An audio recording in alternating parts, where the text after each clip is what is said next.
My opponent is a Bollywood entity, so because of that, a lot of media is coming from the entire country. See, this glamour and this media buzz that you're talking about, this is something that is beyond Himachal Pradesh.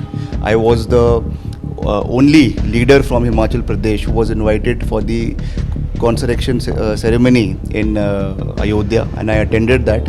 Met the central leadership after I went there, and they told me that you made a good decision by going there. So I am a proud Hindu.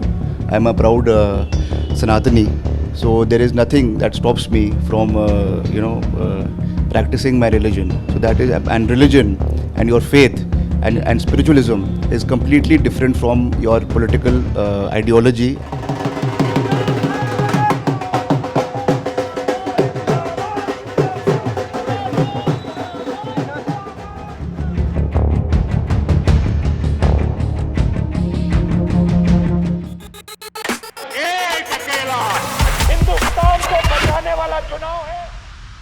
This is touted to be one of the most exciting Lok Sabha contests, not just in Himachal Pradesh, but in all of India, being called a fight between a king and a queen. I'm in Mandi, being joined by Vikramaditya Singh, Congress leader, as well as the Mandi candidate of the Congress party. Thank you for joining me, Vikramaditya. I want to start by asking you, what do you perceive of this whole contest, the king versus queen thing? Kangana Ranaut is this huge Bollywood star who made it all the way from Himachal. Do you see of her as a worthy opponent? See, this glamour and this media buzz that you're talking about, this is something that is beyond Himachal Pradesh. But as a representative of this area and as a minister in this area, I have worked hard amongst the people, and I am only concentrating on the issues of the area of Mandi Parliament and Himachal Pradesh. I am not interested as to who the candidate is, what the media buzz about the candidate is. I am focused on the issues pertaining the youth, pertaining the women, pertaining the infrastructure, and pertaining the various other works of various sections of the society, and that is what I have been working on for a very long period of time. And my vision for the people is also very clear. So yes, because my opponent is a Bollywood entity, so because of that, a lot of media is coming from the entire country, but that is not going to affect the electorate, and that is not going to affect the people of this area, that I am very sure of. Are you also keen on keeping the BJP out pertaining to their ideology? Do you think that is an important fight? See, I only believe in the ideology of nationalism. I believe in the ideology of the integrity of the nation. I believe in the holistic development of Himachal Pradesh. And because the last 15 months I've been a minister in the Congress government here, and I still am. So I have always worked on bipartisan politics. I've tried to have good relations with the central government also. And I have tried to bring as much resources, as much infrastructure, as much financial help from the center for Himachal Pradesh. But yes, because the BJP, when it comes to election, and when it comes to when on the ground the situation becomes difficult for them, they divert from their so-called development model, and they try to influence people on lines of caste, on lines of region, and particularly on lines of religion. So I have, from day one, from the day I entered politics, I have tried to break this image of the Hindutva model that they try to pursue in Himachal Pradesh, which is a land of gods. Particularly during the previous Congress regimes, when my father was the chief minister of the state, he was instrumental in implementing the anti-religious conversion bill in Himachal Pradesh. This was the first Congress regime state where anti-conversion bill was introduced. And that time, even the RSS and the Vishwa Hindu Parishad, they complimented him and the Congress regime for doing that. And on and off, we have been working on the Dev Sanskriti in Himachal Pradesh. I was the only leader from Himachal Pradesh who was invited for the consecration ceremony in Ayodhya, and I attended that. So this issue that they are trying to weave all over the country, this is going to fall flat in Himachal Pradesh, and I am very sure of that. You spoke of the Ayodhya Ram Mandir Pran Pratishtha ceremony. You were one of the possibly only Congress leader minister to have been invited. You went there, you thanked the RSS, VHP, the management of the Ram Mandir as well. I want to ask you, once you did that and you came back, did you face any backlash from within the party? See, as I've always maintained, and Congress party is a very open-minded and democratic party. Our Congress national president, he for some reason said that I would not be able to attend, but they never disallowed anybody from attending it. And I spoke to them. They said, if you want to go in your personal capacity, you're most welcome. That is what I did. And on other issues also, I've always been very vocal as far as the interests of the state are concerned, because for me, the interest of the nations are first, the interest of the state are second, and then the ideology of the party. So I've always been very vocal, and I've always been very frank with my central leadership, and that is how there is a good relationship between myself and the leadership, and that is how I seem to take it forward. So you're saying no backlash at all, right? Once No, you attended? nothing as such. I'm asking you because there have been a spate of resignations from the Congress party, and Radhika Khera, for example, who was a leading spokesperson of the Congress party, she categorically said that when she went to Ram Mandir on her own accord, she began to face mistreatment from within the party. But you're saying you faced none. Nothing of that sort. And I met the central leadership after I went there, and they told me that you made a good decision by going there, and it was in my personal capacity. So I am a proud Hindu. I am a proud Sanatani. So there is nothing that stops me from practicing my religion. So that is, and religion and your faith and spiritualism is completely different from your political ideology and your governance. So that should not be mixed. We've seen time and again multiple BJP leaders right now, including the Prime Minister himself, is campaigning on the Ram Mandir. Modi को 400 सीटें चाहिए ताकि कांग्रेस अयोध्या में राम मंदिर पर बाबरी ताला ना लगा दे.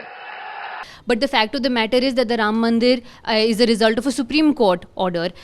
But to your mind, as a political worker, as someone who's been in politics for so long, do you think the average Indian credits the Ram Mandir to Prime Minister Modi or to the Supreme Court? Is that division clear in their mind or not? See, going back into the history of the Ram Temple movement, it definitely was initiated by Shri Lal Krishna Advani ji, but our former Prime Minister, late Shri Rajiv Gandhi ji, was instrumental in opening the locked gates of Ayodhya Ram Temple.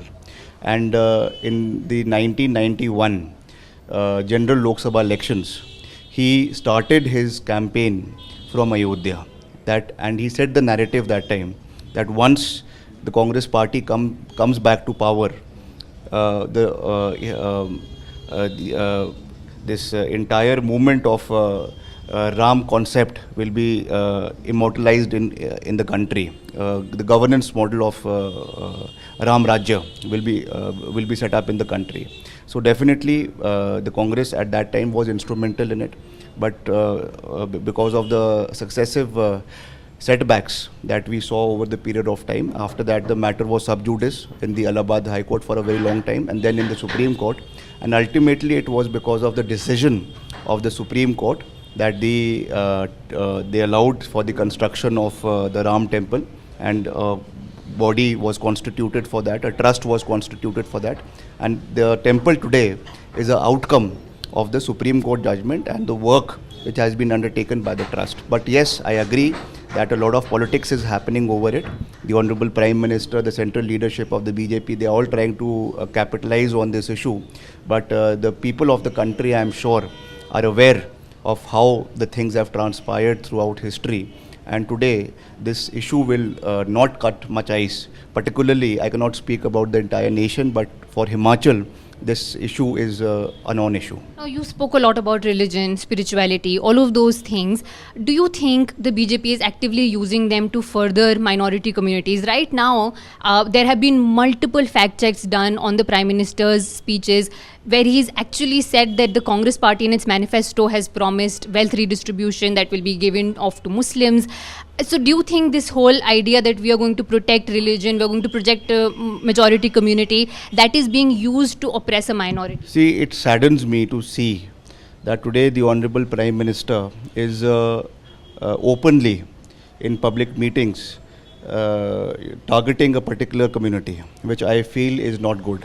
The country represents 130 crores people from all religions, all faiths. Yes, definitely the majority is Hindu, but we have people from all faiths in the country, and every person has equal right on the resources of the country.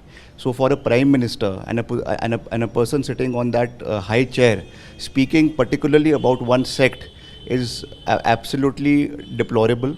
It is something that has not been seen ever before, and for him to speak something like this, it shows the kind of intellectual bankruptcy that the Bharatiya Janata Party is facing today.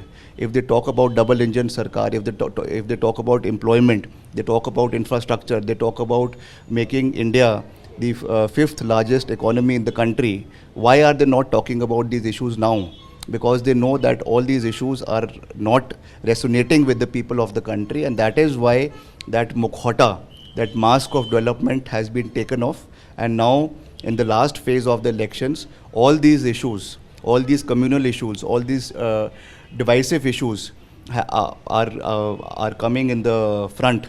And not only the Prime Minister, but even their chief ministers, their central leadership, central ministers, and even the member of parliament from here, the cabinet minister, Shri Anurag Thakurji, he is also speaking the same language. So this is not something that the country represents. This is very unfortunate, but now that it has come to this, I am sure that the people will see the real face, and the results on 4th of June will speak for itself. Not too long ago, 2 to 3 months back, you had resigned from this government, you had criticized the functioning of the chief minister, you had taken back that resignation, and now you're a candidate from the Mandi constituency. But I want to ask you, do you think that moves like this, they lead to a sort of a trust deficit with the larger masses? What if, like I said, there have been a spate of people who've just left Congress and joined BJP. Do you think people will think, okay, right now he's contesting from Congress, what if a few months later he joins the BJP? See, I am a person who calls a spade a spade. If there are some differences, if there are some shortcomings, I have been brought up in such an environment, particularly with my father being around. He was always a person who used to call a spade, and I have been following his footsteps. If there are some shortcomings which I saw in the organization, which I saw in the functioning of the government, because I am responsible to the people of the state. So that is why I showed my resentment. And I am thankful to the central leadership of Congress Party, to the Honorable Chief Minister also, who listened to what I had to say, and due measures were taken by the High Command, and that is why I decided to continue. And that is why my ideology is the ideology of Congress Party, so there is no question of quitting the party. But yes, if there is some shortcomings, there can be shortcomings in me also, in my functioning also, but they have to be brought to light. It is not like the Bharatiya Janata Party where only one person calls the shot and everybody else is supposed to follow. We have our own personal opinions about everything, and there can be a difference of opinion. But ultimately it is the narrative of the party that is there. It is the ideology of the party that is supreme. And within that framework, we are allowed to keep our viewpoints, which we will continue to do so in the future also. Just to be clear though, then you have no plans of joining the BJP now or ever. Do you see that as just completely non-negotiable fact that you will not be joining the BJP? No, I have stated it on fact that I was sent feelers from the BJP, but yes, my ideology is of the Congress Party, and I will continue to be in the party through thick and thin. Finally, there was this huge cross-voting that took place in the Rajya Sabha elections in Himachal Pradesh. Your MLAs in Congress are down to 34. Do you think that there is this just general sense of this government might fall any day now? What do you have to say about the stability of the Himachal Pradesh government? The government is absolutely stable, and it will complete its entire term of the remaining 3.5 years. Even today, as we speak, there is an order from the High Court, where the Honorable High Court has rejected the plea of 3 independent MLAs who had resigned, and they have said that it is the Speaker who will decide on this. So things are changing very fast. the situation that was there 1 month back, the narrative that was there 1 month back has completely changed. And the perception today is definitely is in the favor of Congress party. And we are very sure that out of the 6 by-elections that we are facing in the assembly, we will be in a comfortable position to win all of them. If not so, then even then we will be in a majority, even if we won 2 or 3 or 4. And as far as the Lok Sabha is also concerned, we are going with a very strong foot.